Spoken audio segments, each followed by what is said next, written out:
একটি রাষ্ট্রের প্রাণশক্তি হল তার শাসন ব্যবস্থা, আর সেই শাসন ব্যবস্থার মূল ভিত্তি হল সংবিধান ও সাংবিধানিক আইন।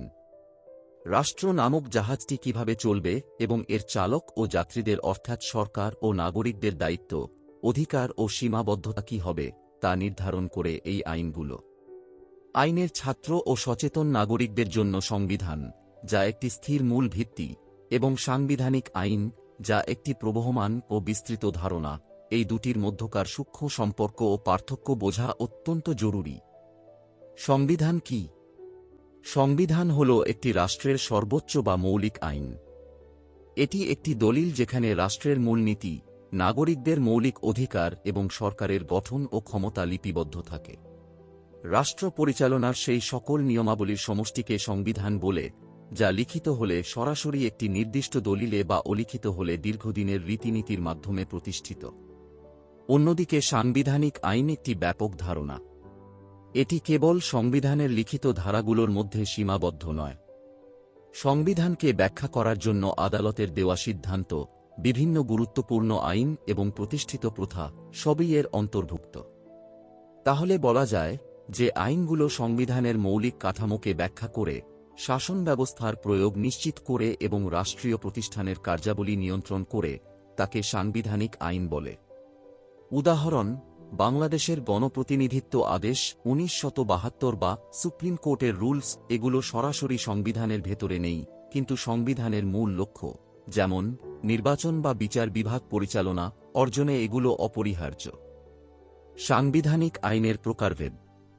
সাধারণত সাংবিধানিক আইনকে কোনো একক ছকে বাঁধা কঠিন, তবে এর উৎস এবং প্রকৃতির ওপর ভিত্তি করে একে প্রধানত কয়েকটি ভাগে ভাগ করা যায়।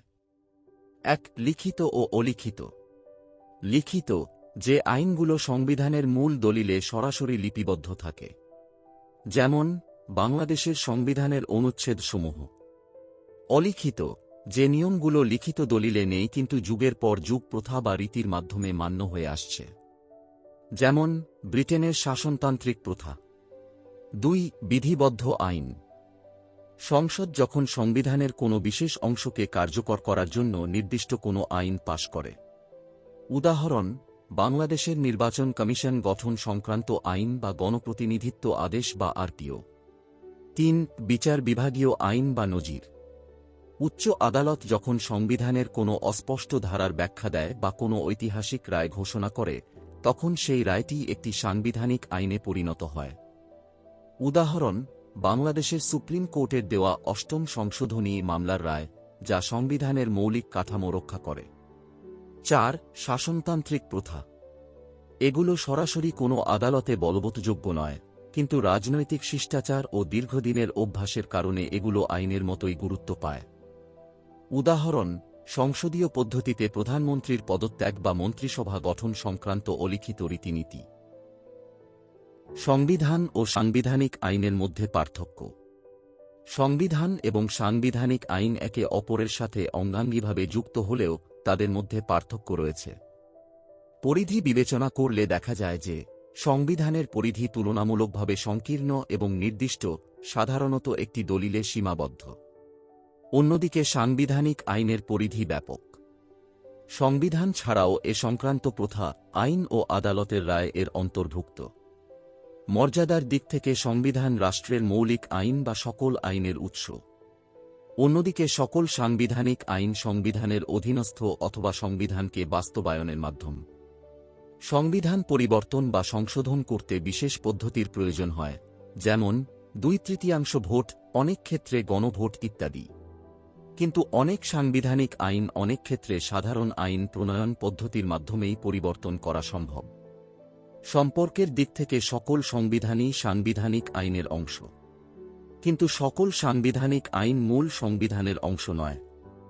একটি বাস্তব উদাহরণ দিয়ে বিষয়টি ব্যাখ্যা করা যাক। ধরুন, একটি দেশের সংবিধানে লেখা আছে, রাষ্ট্রের সকল নাগরিক আইনের সমান আশ্রয় লাভের অধিকারী। এটি হল সংবিধানের একটি অনুচ্ছেদ। এখন এই অধিকারটি নাগরিকরা কিভাবে পাবেন, আদালত কিভাবে কাজ করবে বা কোনো বিশেষ পরিস্থিতিতে এই অধিকারের ব্যাখ্যা কী হবে, এসব নিয়ে যখন সংসদ কোনো আইন পাশ করে বা সুপ্রিম কোর্ট কোনো যুগান্তকারী রায় দেয়, তখন সেই আইন বা রায়টি হবে সাংবিধানিক আইন। সহজ কথায়, সংবিধান হল মূল কাঠামো বা কঙ্কাল, আর সেই কাঠামোকে জীবন্ত ও কার্যকর করে তোলার জন্য প্রয়োজনীয় যাবতীয় আইন ও ব্যাখ্যাই হল সাংবিধানিক আইন।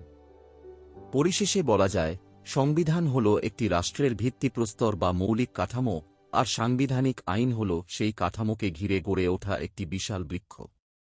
সংবিধান ছাড়া সাংবিধানিক আইন লক্ষ্যহীন, আবার সাংবিধানিক আইন ছাড়া মূল সংবিধান অসম্পূর্ণ। একটি আধুনিক গণতান্ত্রিক রাষ্ট্রে আইনের শাসন প্রতিষ্ঠার জন্য এই দুইয়ের সমন্বয় ও সঠিক প্রয়োগ অপরিহার্য। আমাদের সাথে থাকার জন্য আপনাকে ধন্যবাদ।